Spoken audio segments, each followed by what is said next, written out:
ஆரம்பத்துல இருந்து தமிழ் சினிமாவுல இருக்க உச்ச நட்சத்திரமா இருந்து அரசியலுக்கு வந்தவங்க வந்து லிஸ்ட் வந்து ஏராளம்.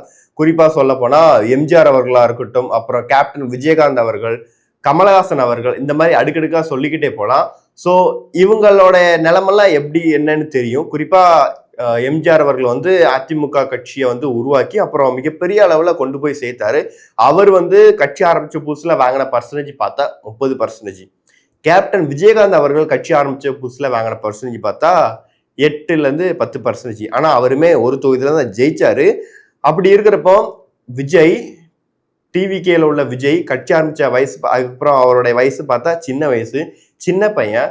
இவன் எப்படி இவ்வளவு பெரிய ஒரு கட்சிய வழி நடத்தி கொண்டு போறான், எந்த மாதிரி ஒரு ஓட் பர்சன்டேஜ் வாங்க போறாங்க, விஜயால எப்படி இந்த மாதிரி ஒரு ஆட்சி அமைக்க முடியும், மிஞ்சி போனா எவ்வளவு ஓட் பர்சன்டேஜ் வாங்குவாரு, ஒரு 8% வாங்குவாரு, அவ்வளவுதான் வாங்குவாரு. அதுக்கு மேலாம் வாங்க முடியாது. இவருக்கு கூடுற கூட்டம்லாம் ஓட்டா மாறாது. அப்படியே ஓட்டா மாறினாலும் அது சீட்டா மாறாது. அப்புறம் வர்ற கூட்டம்லாம் முக்காவாசி கூட்டம் ஓட்டர் ஐடியே கிடையாது அவங்களுக்கு. எல்லாருமே இந்த தற்கொலை கூட்டங்கள், அணில் குஞ்சுகள், விஜயை பார்க்கணும், சினிமா கவர்ச்சி, விஜயை பார்க்கணுங்கிற ஆர்வத்தாலதான் அவ்வளவு கூட்டம் கூட்டுறாங்க. அந்த கூட்டத்துல பாதி பேருக்கு வந்து எஸ்ஐஆர்ல எல்லாம் பேர் கிடையாது.